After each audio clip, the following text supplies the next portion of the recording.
दक्षिण अमेरिकी देश वेनेजुला इस समय अपने इतिहास की सबसे भीषण प्राकृतिक आपदाओं में से एक का सामना कर रहा है। 25 जून को आए 2 शक्तिशाली भूकंपों ने पूरे देश को झकझोर कर रख दिया। शुरुआती झटकों के बाद अब तक लगातार आफ्टर शॉक यानी भूकंप के बाद आने वाले झटके महसूस किए जा रहे हैं, जिससे राहत और बचाव अभियान लगातार प्रभावित हो रहा है। सबसे बड़ी चिंता यह है कि मरने वालों का आधिकारिक आंकड़ा तेजी के साथ बढ़ता जा रहा है और हजारों लोग अब भी मलबे के नीचे दबे होने की आशंका में।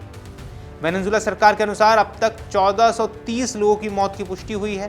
हालांकि अधिकारियों का मानना है कि ये संख्या आने वाले दिनों में कई गुना बढ़ सकती है, क्योंकि देश भर में करीब 68,900 लोग लापता हैं, जिनकी शिकायतें दर्ज हो चुकी हैं। इनमें बड़ी संख्या में ऐसे लोग हैं जिनके मलबे में दबे होने की आशंका है।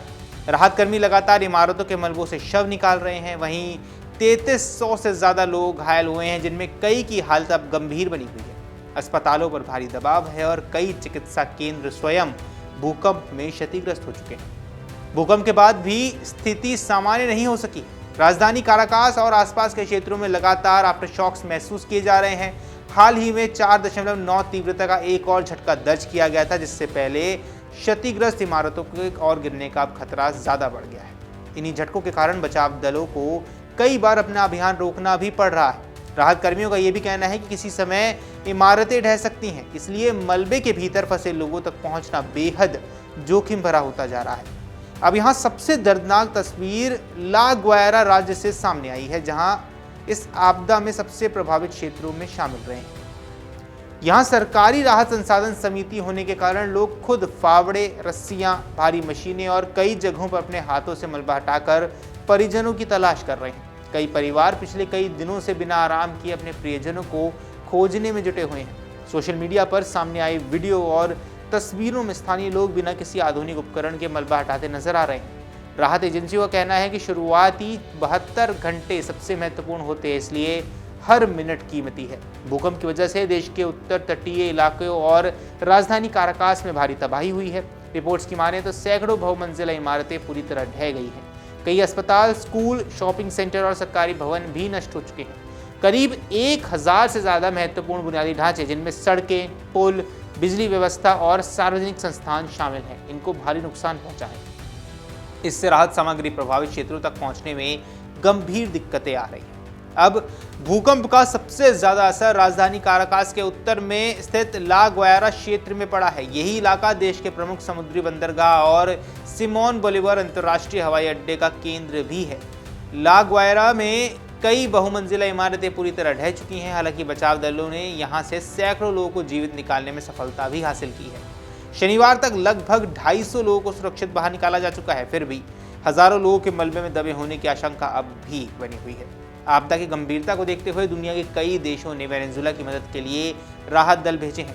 संयुक्त राष्ट्र ने बड़े पैमाने पर वैश्विक राहत अभियान शुरू करने की घोषणा भी की है।